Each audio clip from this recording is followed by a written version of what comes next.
and I'm here to talk to you about today's events, the 1111 portal.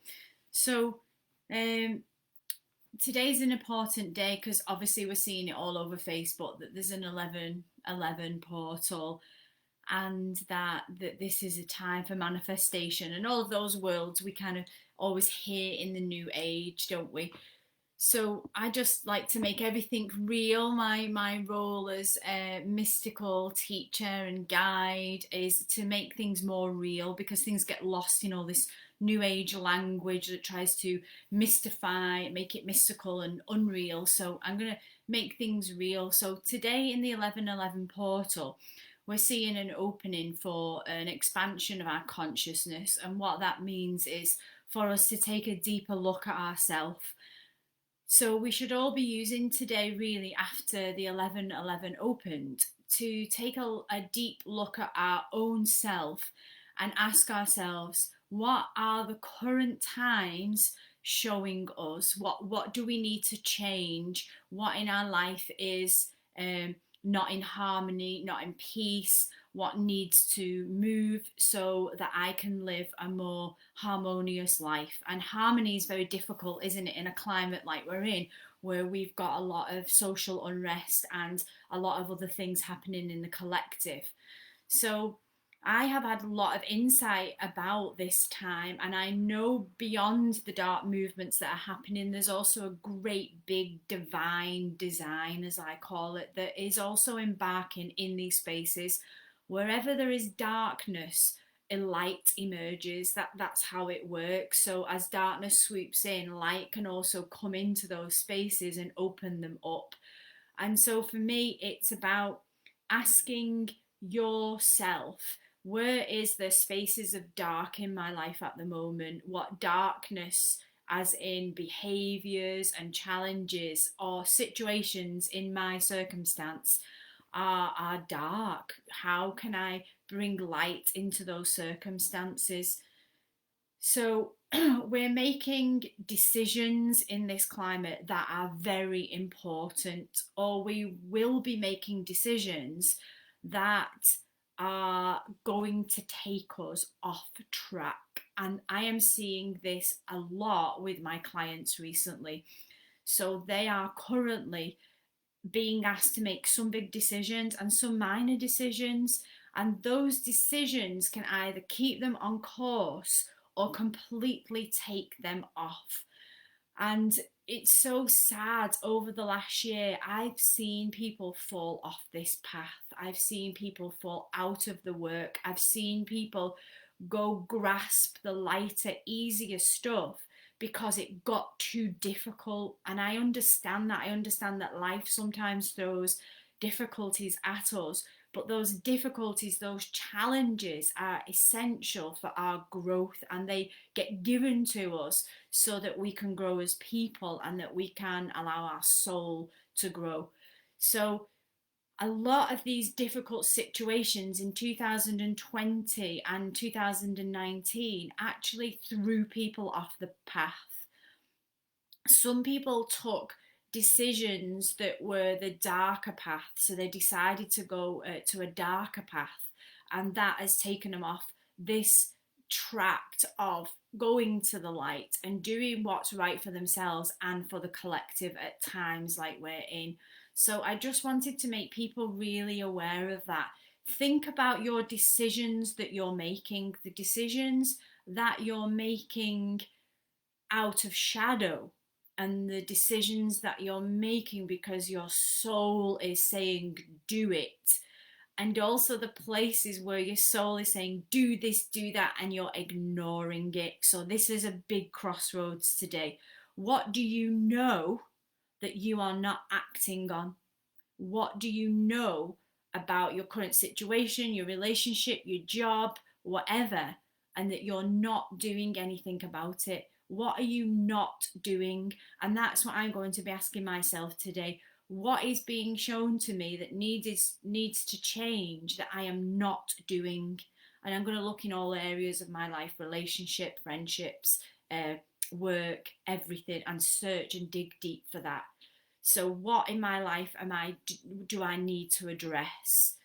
I'm also going to look at what shadows are showing themselves at the minute, what behaviors are showing themselves. So if I know, for example, I've had people this week who have a tendency to disassociate, to go to the woo woo, or to go to any disassociative patterns that allow them to escape reality about what's happening here and now.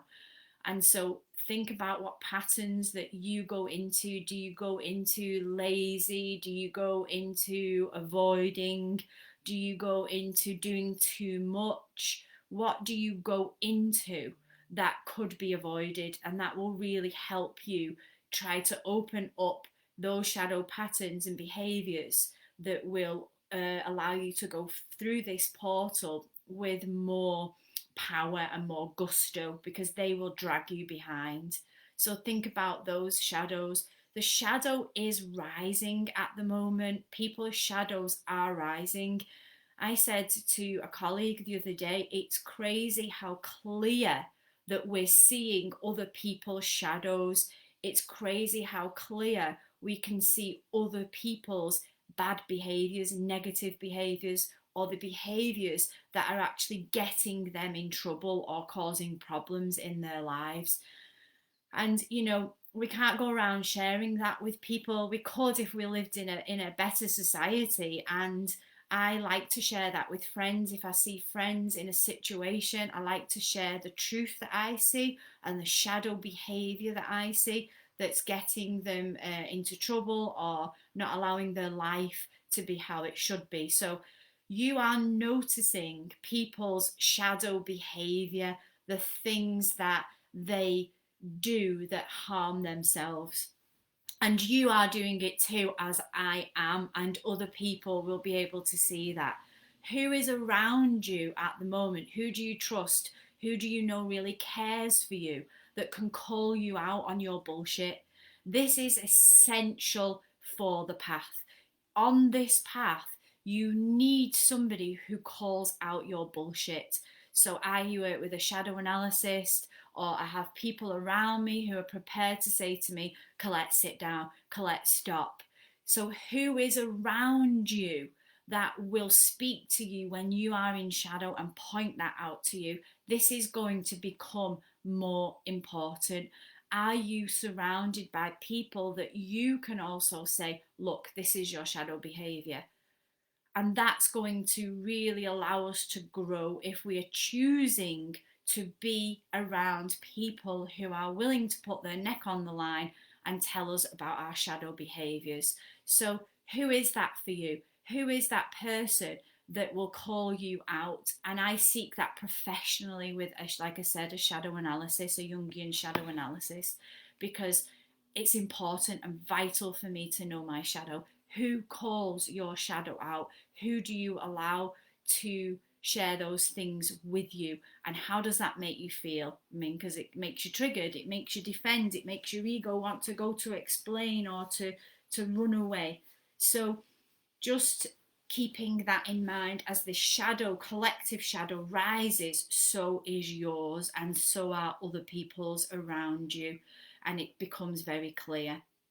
The second was the choice, to think about the choices that you are currently making and the choices that you are putting off and not deciding. The third is dark infiltration. We're seeing a rise in occult forces. We're seeing a rise in, how can I say this, beings trying to pull people off path, off task. So you will all be tempted to come off path. You will all be tempted with a bit of a glitz or a glamour, and it really is just trying to make you escape what you will ultimately have to face someday, somehow anyway. So be aware of the dark infiltration. What's also coming up in the collective and in the collective spiritual community is such an unveiling of ego, an unveiling of all of the spiritual words that have been sent in to hijack people. I'm seeing so much being spoken about 5D, and it really makes me laugh, because I do know that the 5D in this planet is changing. We're coming into more of a 5D reality, but that's not the case for our bodies. Let's be realistic, people, about this.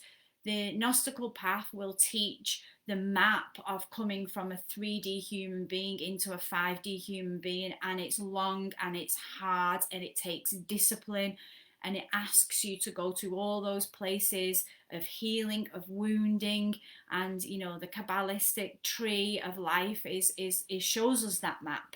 So to be proclaiming that you're embodying fifth dimensional, energy codes, light, or whatever they're calling, is a pretty big, thing to say. So be aware of that disassociation.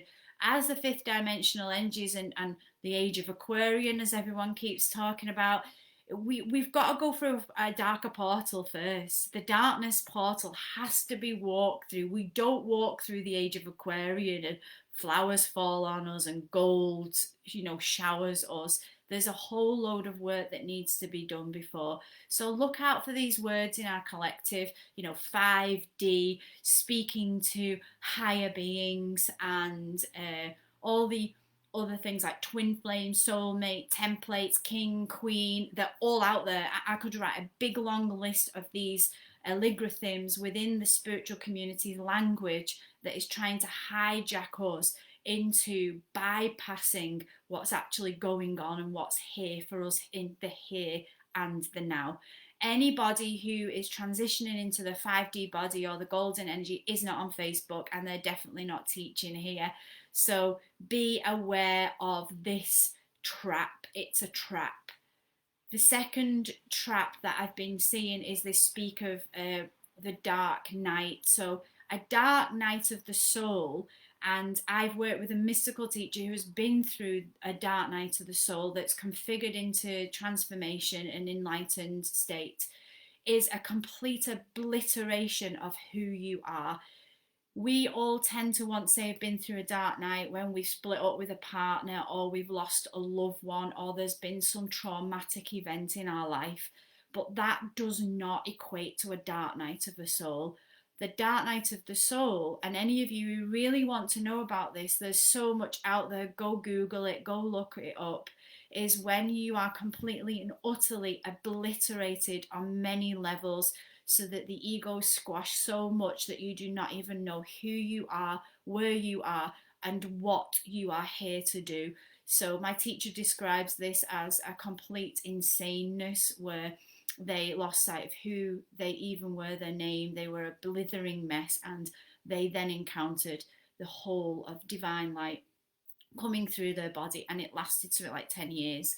So be careful of using these deep gnostical mystical terms very, very, freely and lightly, because they're not. We are going through a dark night of the soul, a global dark night of the soul, and look outside your window and see what's happening in the true dark night. Everything is crashing down. Everything is being torn away.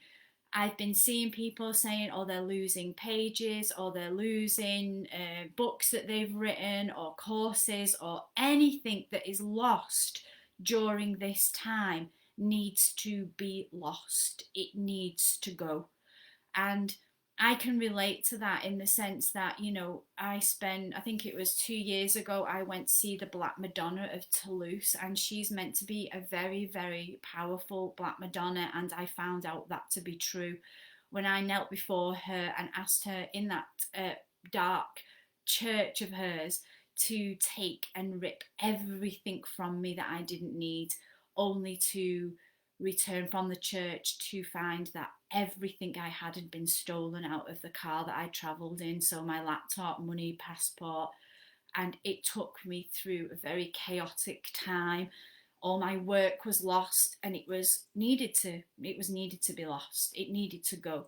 And as much as my whole ego wanted to hang on to everything, even having asked her to remove everything that I didn't need, it was very, very hard for me to surrender to that. So what needs to go, what needs to be lost? Keep an eye out on what in your life is trying to be taken from you, and please do not hold on to it.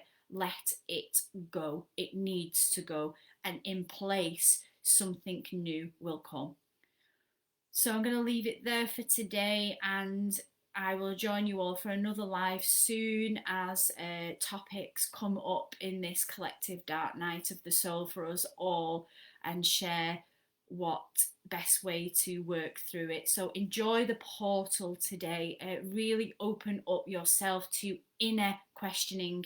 It's not about sitting there allowing the light codes to fall in your body. It's about you going into some deeper communication with yourself. So good luck with it, and I will speak to you all very soon. Thank you to those who have tuned in. Much love.